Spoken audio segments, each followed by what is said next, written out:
2024 წელს შვედეთში ყველა ოჯახმა უცნაური ბროშურა მიიღო. სათაურით თუ კრიზისი ან ომი დაიწყო. ასევე ბროშურის პირველივე გვერდზე იყო გამოყოფილი. თუ კი შვედეთს თავს დაესხნენ, ჩვენ არასდროს დავნებდებით. ამის საწინააღმდეგო ნებისმიერი სხვა ინფორმაცია ტყუილი იქნება. რა საჭირო იყო ამის გაკეთება? ნუ თუ შვედეთს მართლა ემუქრება საფრთხე. საქმე ისაა, რომ შვედეთი ცივი ომის დროიდან დიდი ყურადღებით ეკიდება სამოქალაქო თავდაცვას. ქვეყანაში ტოტალური თავდაცვის მოდელი მოქმედებს. თითოეულ მოქალაქეს უკვე ადგილი აქვს მიჩენილი ქვეყნის დასაცავად. მე ტანკისტი ვიყავი, ომამდე.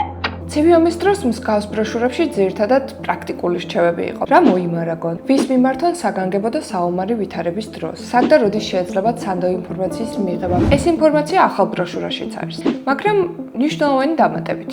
შვედეთის მთავრობა მოქალაქეებს უხსნის, როგორ არ გახდნენ საინფორმაციო манипуляციის მსხვერპლი. თანამედროვე ეპოქაში სახელმწიფოს წინააღმდეგ ბრძოლა მხოლოდ ტანკებით, რაკეტებით და არმიებით აღარ მიმდინარეობს. ხშირად საკმარისია საზოგადოებაში უნდობლობის დათესვა და ისეთი საინფორმაციო გარემოს შექმნა, სადაც ადამიანებს არც ინსტიტუტის ჯერათ, არც მედიის და საბოლოოდ აღარც ერთმანეთის.